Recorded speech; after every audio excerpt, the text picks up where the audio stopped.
We're realistic that they're not the same type of collaboration, and the levels of funding, the timeframes will all be quite different. But we shouldn't shy away from looking for them or doing them, because SMEs form a really important part of the local and regional economy.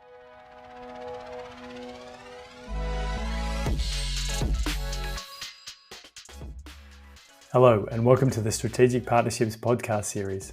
My name is Todd Davey, Associate Partner at UIIN, and I'm your host for today. In this week's episode, we delve into engagement between universities and small to medium-sized enterprises.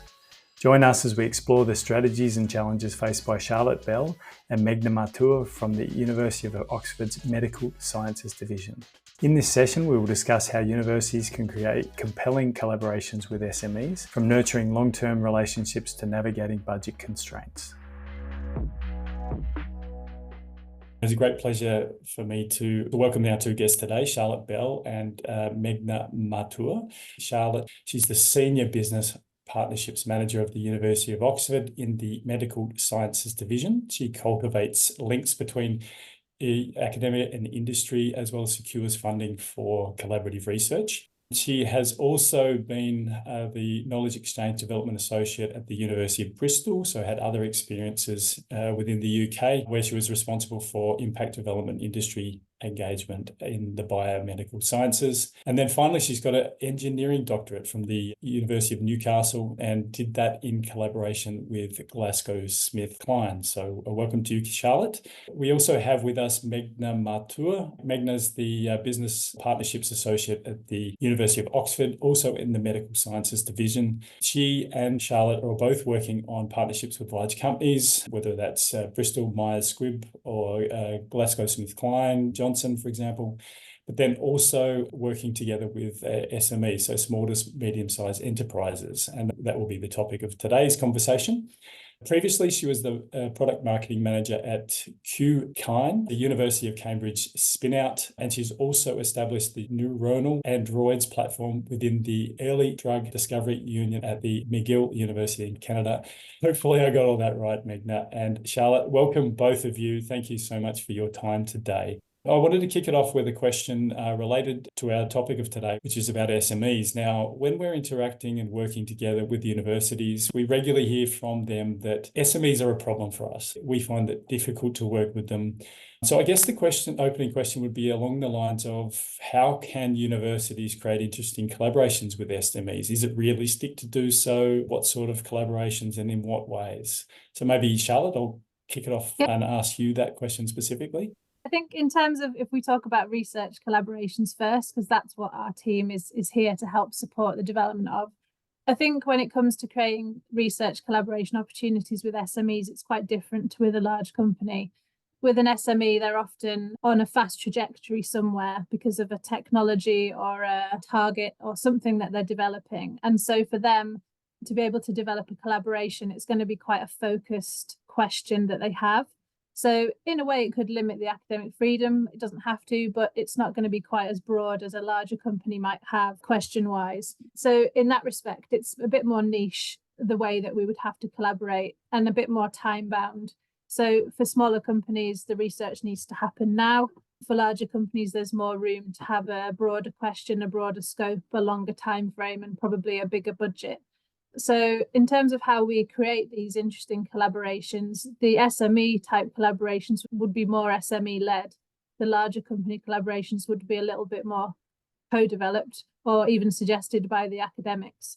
So they're quite different in that respect. And also, I think we find that finding collaborations with SMEs is like panning for gold compared to with larger companies. There's thousands of SMEs out there, quite a lot of research intensive and high growth SMEs. How do we find those opportunities to mutually align and to work together?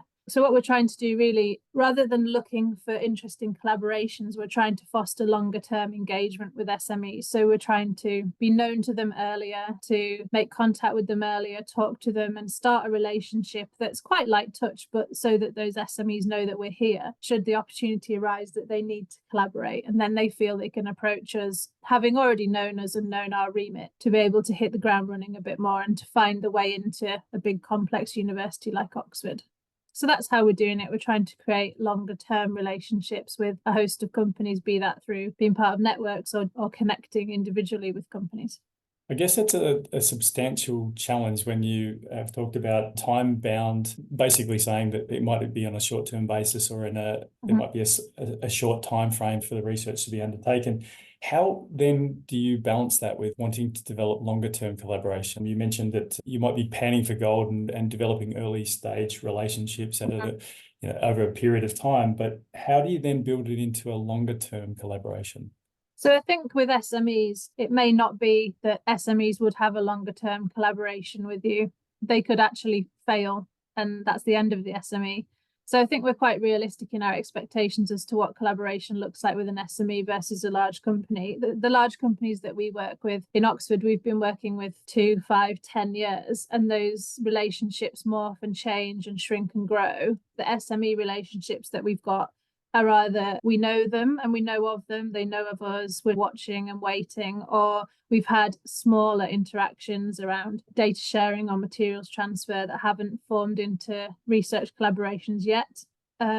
So we're realistic that they're not the same type of collaboration, and the levels of funding, the timeframes will all be quite different. But we shouldn't shy away from looking for them or doing them, because SMEs form a really important part of the local and regional economy, and nationally and internationally. And some of those SMEs will do great things, be acquired by large companies, and go on to have a long lifetime, and we can stay involved with them then. I guess it's a significant challenge for universities globally, because whilst some countries such as the UK, Germany might have a substantial amount of large companies in comparison to smaller countries who have to deal with a SME local profile in their collaboration. So I guess that does make it a significant challenge for most universities. So the insights that you're providing are really useful. I wanted to just tap into Meghna's specific experience just for a moment, because you've had a lot of interaction with SMEs and you've done not just a study, but also interacted with SMEs quite a lot. What are the major things that SMEs are looking for in their collaboration? Is it something that's always research-based, or is there a broader context they're looking for? With regards to what SMEs are looking for, I think that's a very interesting question, and to base your assumption based on which SMEs are approaching you is difficult. So we did an SME survey to really formulate an SME engagement strategy here. And we received really good engagement from small and medium companies. And I have a list of top 7 out of those that they say that why would they want to interact with university. We love top 7s. Top 7s, because I initially we could have said top 4, but that would be really wrong, because there's so many ways that they can work with universities. So in the top 7, I'll go in the order of 1 to 7 now. So outsourcing research and development, which is collaborative research. They're interested in Innovate UK bids or any other funding bids that they can apply to by working with Oxford University or any other university. They're interested in talent, whether that's by providing them jobs or whether it's in form of any internship. So it's really, there are also subcategories to different ways how they can interact. Then they really would like to have access to facilities, as they often face challenges with resources. There are certain lack of facilities that they would really need from university. They are happy to use academics as consultants in different areas of research that they're doing. They would love to be a part of joint scientific networks, or basically even work to improve or bridge a technology gap that they would have that will help them improve their products or technology. So just to summarize, what we found from SME surveys is that they often face challenges with different resources, whether it's in terms of facilities or specific research know-how. And there are a lot of times whenever I've had conversations with them, they are looking for a fresh perspective on research, on technology, and are looking to do a creative brainstorming of ideas to really overcome a specific challenge. So yeah, and funding calls, as we mentioned, is one of the big things that UKRI really supports small and medium companies engage more with university on. No, I really appreciate that list, because I guess it highlights the diversity of the needs of SMEs, because we're talking right across the spectrum of what a university offers there. It's not just research. You also talked about access to talent as well as facilities and also to networks. So how do you cater for that? Because conceptually, you've got different offices that are responsible for access to talent. So if it's internships, etc. And then you've got access to networks. Maybe you're responsible for that, but maybe it's a different office. Facilities can also be through a different department. So how do you organise such a complex range of different activities that SMEs want to engage with? Yeah, it's quite tricky. So we're a really large organisation. We're really devolved, non-hierarchical. We're split into many different divisions, which the universities might call faculties. So we have a medical division, a maths division, a social sciences division, and the gardens, libraries and museums division. We're split divisionally. We're then split into colleges. We're split into functions that operate across the university. So there's loads of different places that offer these things to SMEs. And we recognise that, and we've done quite a lot of work in the last 18 months to 2 years on trying to make sure we're clear internally through making a map of all the different things the university offers for SMEs. And some of the things the university offers that it's maybe not even considering offering to SMEs that it could be. And so we've spent quite a lot of time in engaging those different functions to be aware of the fact the other functions exist. And we've brought them together in a group that we call the SME Engagers Group.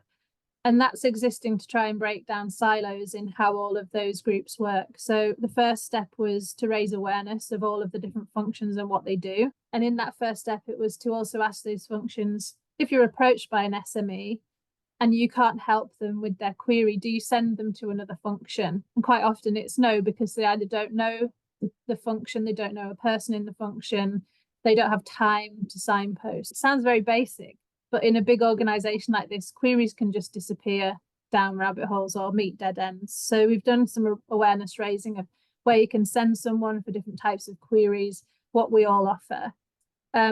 And we're trying to build on that, to continue with that group, to try and find where actually different functions could work together more on SME engagement. Or if we find from the list Meghna talked about that some of the top things that the SMEs want are talent and access to collaborations. Well, why don't two of us functions join together, our team and the careers service, and why don't we go out to SMEs together or to groups of SMEs to promote what we do, so that we're not going individually and taking all of our time and all of their time, but we're having a little bit more of a holistic approach to how we look at SME engagement. And maybe if an SME comes to us and we can't help them, we think we'll at least try and send them to someone else who they also need support from, so that they're not getting turned away when they come to us. I guess I wanted to follow that up with a subsequent question, because it's difficult to keep a continuum when an SME comes into, let's say, a complex organisation like the University of Oxford, or most universities are complex, actually. Yeah. There are a range of different offices. You might pass off the contact to somebody else. How do you ensure that SMEs don't get lost in that maze of interaction and offices? Yeah, so this is still quite early in this project, but what we have and what the university has been adopting more widely in the last 4 years since COVID is a CRM system called Salesforce, which people might be familiar with or not. But we've made quite an investment in that system, and it's something we've really not shied away from now. So I think in the past that's been a difficult thing to conceptualize and to decide whether to take up or not. And now we've really taken it up in earnest, and more functions are coming on board with that system. It means that actually you can follow the experience of a company along a trajectory, so from where we initially start to talk to them to how in our collaborative space, how that project is conceived and maybe contracted, or if it's not, if it's referred to another function, we can track that as well.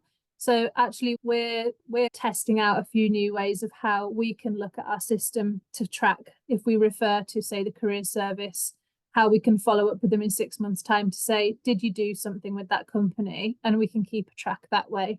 Yeah, so it's nice to have more of those functions coming on board to a system like that, because that's a tricky thing to pull off in an organisation as big as ours, where all the functions are quite separate. It seems to be slowly happening over the years that more functions are coming on board. So I feel quite positive that actually we're pioneering a good way there of more holistic relationship management, and everybody taking a little bit more care over specific companies that are smaller and traditionally would never have been, and we would never have engaged holistically over those small companies. Thank you for those insights. When it comes to initiating a partnership or a relationship with an SME, do you find that there's certain types of collaboration that appeal to them more so? For example, starting with an internship or starting with a small consultancy to get a feel of how the organisation works, or is there no pattern or trend that you notice? From my experience of engaging more with small companies, I think there are two different ways. So if you are still, some companies will definitely be interested in building their infrastructure by accessing some facilities, or in terms of having talent come to their companies and join them. Or there'll be companies who are expanding in research collaborations and trying to develop their science expertise. Particularly, I think there's no clear direction in which a company would want to go to. They're all very unique. That's what we've learned from interacting with small and medium companies, that they are very unique. And while as we interact with them, we're also learning how they want to interact with us. And like Charlotte said, that we're constantly evolving and trying to develop what we can offer to them, because sometimes it might not even cross our mind as to what they might want from us. But to really say, if we've seen a preference over the other, then actually not. It hasn't been in my experience where they say, oh, 95% of the companies are saying, no, we just want to hire talent, or mostly they're saying research collaborations is what we want. This is my experience personally, but for Charlotte, do you have a different take on this? I think we've two subsets of small and medium enterprises. So we've got SMEs who have nothing to do with Oxford originally, and then a subset who are spin-outs of Oxford.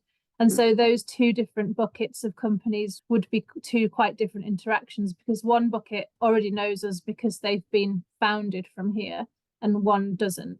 So we're talking a little bit more, and in our strategies, thinking a little bit more about the bucket that are not from Oxford, and how can we get them involved, and how can we make them aware of what the university can offer them. The bucket who already have spun out from Oxford tend to be linked back, because they'll still potentially be doing a bit of research with the founder, or they'll be doing research in groups peripheral to the founder. So yeah, we have so that's two quite different approaches, because there's already a relationship with the academic, with the spin-outs, and there isn't with the non-spin-outs. And there's a lot more of the non-spin-outs. So yeah, that's more of a approach where we have to evaluate who we want to interact with. And Meghna's been doing quite a lot of work on how we evaluate a company that's maybe new to us, to decide whether we think that it's worth us engaging with them initially to see if there's opportunities there. Yeah, because our teams remit lies in research collaborations. So for us, when we're evaluating a small and medium company, we're trying to see whether they would have the potential or might have an interest in doing a research collaboration. But like Charlotte said, that we are creating a lot of awareness intra-university, really engaging more with different divisions and faculties, where if, let's say, they don't really want to do a research collaborations, they can actually go to a different faculty and different function and basically work on something else that we might not be able to support them with at this stage. I just wanted to pick up one thing there for a second, because I thought that it needs a little bit more explanation. I wanted to understand a little bit more about, you said that there's some sort of, what you're looking for in a potential SME partner. Could you maybe explain that a little bit more? What are you specifically looking for? Because from your perspective, your experience, you might have noticed certain things about certain SMEs which tend to be better partners. Perhaps you can share your insights with us. So when we were discussing, so we're also limited in our resources as a team to support each and every company.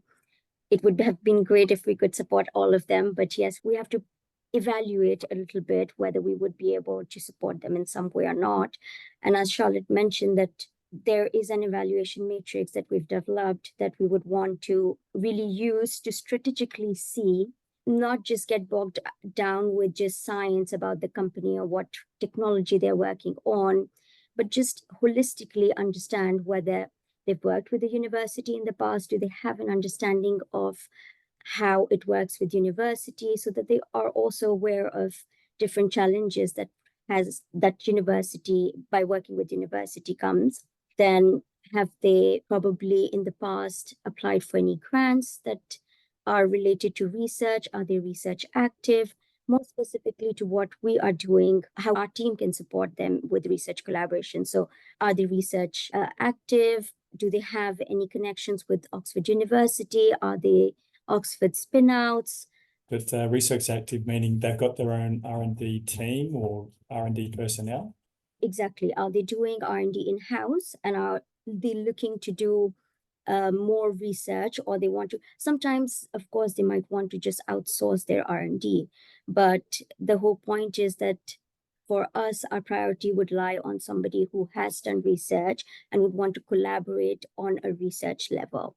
So those type of things, and then just financials of a company, of course, how they're doing, how long have they been doing what they're doing, more so like financial understanding. So basically, it's around 3 categories. One is financials. The other is if they have collaborative research potential, whether they are research active. Third, do they have any connections with Oxford? Because if they've had a connection with Oxford, then it's easier to connect them to different people. They know what they want more specifically when they've interacted with Oxford before, or they are from Oxford, if they are Oxford spin-out. So yeah, broadly 3 categories that are subdivided into multiple ways how we evaluate which company might have a potential of collaborating with Oxford academics. Okay. Are there any other strategies, tactics, or tools that you use specifically for SMEs? You mentioned the SME Engagers group as one of those. You've just mentioned a set of criteria that you've used to select your SME partners. Is there any? Are there any other tools or strategies that you would like to mention? Yeah, so one strategy that we'd like to implement, and we're trying to work out how we can pilot this, is to have a position, a newly created position, an SME engagement facilitator that would pull together this group of SME engagers and sit above them, not in hierarchy, but in terms of the offer that they have. And they could work at a pan-university level to promote SME engagement with the university and filter opportunities down to all these functions. So they'd have quite a big task, because there's a lot of different SMEs that they could engage with across our university remit. But the idea is that a function like that would, say, do 50% of the time proactive engagement with SMEs and outreaching to them, to ask them to meet and greet, to ask what they'd like, to signpost them to different places. And then 50% of the time they would spend doing internal kind of strategy projects with different functions of that group to either, for example, transfer the evaluation matrix process we have in our division into a different division who's maybe a bit further behind on SME engagement. So to help the internal processes of engagement, to help with the external SME engagement. So that's a position that we'd like to pilot, and we've spent quite a few months working that idea up with all of these functions to see how that would work. And we know that there's some universities that have SME engagement functions already. So they probably sit more within teams like ours than Pan University. I think it depends on the size of the university, but we have spoken to UCL about their SME engagement role. And I'm aware that I think Loughborough and Leeds Beckett University have these positions. And what we have also taken a bit of inspiration from, this is more on the large company side, is the University of Kentucky, who have a One UK campaign, One University of Kentucky it's called, and they're taking a holistic approach to business engagement for larger companies. So they've got their functions like we have. I think it's a little bit smaller than ours, but they've got their functions of careers, corporate engagement, research collaborations, and local and regional engagement, and they bring them together around each partner. So each big partner they interact with gets information from all of those functions right from the start, and they're piloting that to see how that works. So in a way, that's what we're trying to do for SME engagement. When an SME comes to us, we leave no stone unturned. We try to make sure they get what the university can provide them, be that training for their staff, uptake of talent, collaborative R&D, or access to our facilities. I wanted to pick up a question related to that engagement role, because you mentioned that talking directly with them and understanding their needs. I wanted to see to what degree you think it's necessary or useful to have for example, somebody on the university side who's a business experience or has a PhD, so either way, or on the industry side that somebody on their side also has an understanding of research or maybe a PhD or a master background or something like that. To what degree do you think that's important?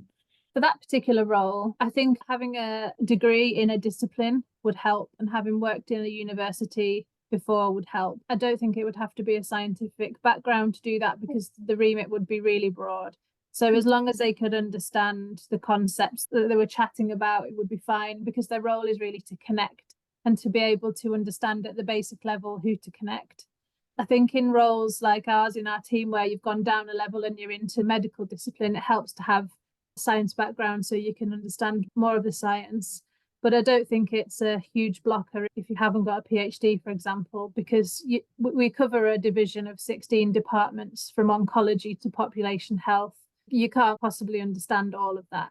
I think on the industry side, it does help if they've had an understanding of the university or working with the university before, or just how we work in terms of our structures and our timeframes, because it helps us manage expectations.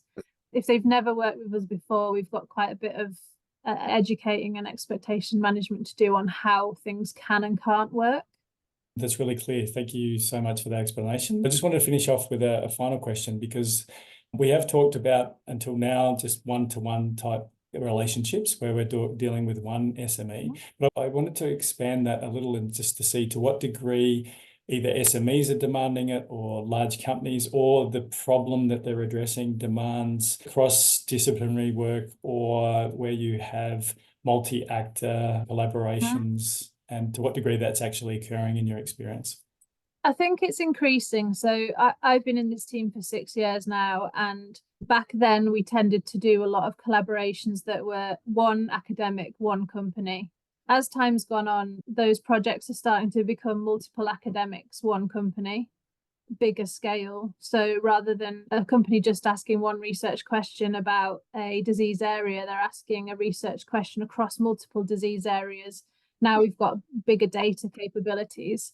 We can look at how, what's common across multiple diseases. That then brings in many different academics, still with one company. But in the case of that collaboration, there's a couple of smaller companies that are involved in very niche parts of it. So that's an example of where we have had a small company involved in a larger program with a large company. I think we don't tend to have multiple SMEs interacting on the same project, but what we do have increasingly now, when we have a funding call, which we haven't historically got hugely involved in, but now the Medical Research Council in the UK have put funding calls out for new centres, like 14-year-long centres with multiple companies that they want to be involved. In those centres, that's where we're starting to do much more engagement with SMEs to get them involved alongside large companies, because these centres are quite broad in their reach and their scope. So in that scenario, that's the perfect way for us to get SMEs involved, so they can still do their niche thing, but in a bigger network of collaborators around a centre. And so actually that's where in the last year or so, we've spent quite a bit more time engaging with SMEs over those kinds of opportunities. Okay, so more like collaborative research centres. Yes, yeah. Okay. Yeah, as a vehicle. A centre for X, Y, and Z, a centre for neuroscience, or a centre for something else, slightly less broad than neuroscience. But yeah, we would get SMEs involved there with large companies. And I think it's quite attractive then for those SMEs, because they also have access to the larger companies in those collaborations as well. So you'll get a bit of company interaction. Great. We do have a question from Brian Lynch. He specifically wants to refer back to the budgets of SMEs and to what extent that influences your ability to engage, restricts, limits, or enhances. I guess that is an important factor to some degree. To what degree? I think in the evaluation matrix that Meghna was talking about, if we found that a company had no money, it would be a fail for us, because ultimately nothing's going to happen if nobody pays for it. And even if we were thinking about collaborative research funded by UK government, companies would still have to contribute. So no money really equals no collaboration on a very basic level. I think as long as a company is in a good financial position and they've had initial investments and they have some R&D budget, we'd be open to a conversation. But we're not excluding companies who only have small amounts to put towards projects, because for an SME, a project might be a 3-month or 6-month pilot or test of something with a relatively low budget compared to our large company collaborations.